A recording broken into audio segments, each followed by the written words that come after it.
India TV 9 news Maharashtra. सोलापुरातील Chincholi MIDC येथील Simco spinners कामगारांच्या प्रश्नांसंबंधी पालकमंत्री आणि कामगार मंत्री यांच्यासोबत 30 जानेवारी रोजी तातडीची बैठक लावून लवकरात लवकर हा प्रश्न सोडवू असे आश्वासन आमदार देवेंद्र कोठे यांनी बेरोजगार कामगारांना दिले. सिमको स्पिनर्स सूतगिरणी चिंचोळी MIDCत 1992 सालापासून व्यवस्थित चालू होती. या गिरणीकडे चिंचोळी MIDCतील पहिला कारखाना म्हणून पाहिलं जात होतं. असं असताना कामगारांना कोणतीही पूर्वसूचना न देता ही कंपनी NCLT न्यायालयाने 2019 साली बंद केली.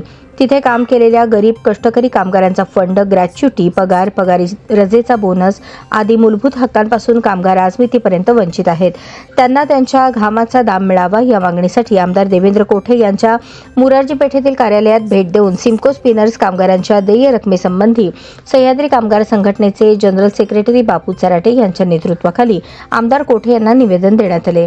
त्यांना निवेदन दिल्यानंतर सविस्तर माहिती देण्यात आली. त्यावर आमदार कोठे यांनी पालकमंत्री आणि कामगार मंत्री यांच्या समवेत बैठक लावून सकारात्मक निर्णय घेण्यासंबंधी सर्व कामगारांना आश्वासित केले. त्यामुळे कामगारांमध्ये आनंदाचे वातावरण निर्माण झाले. यावेळी सह्याद्री कामगार संघटनेचे जनरल सेक्रेटरी बापू चराटे, रवी गुंड, काशीनाथ गुंड, बालाजी कायत, नवले राऊत, हरी चौरे, आनंद निली कोळी, गोपाळ जाधव आदी बहुसंख्य कामगार उपस्थित होते.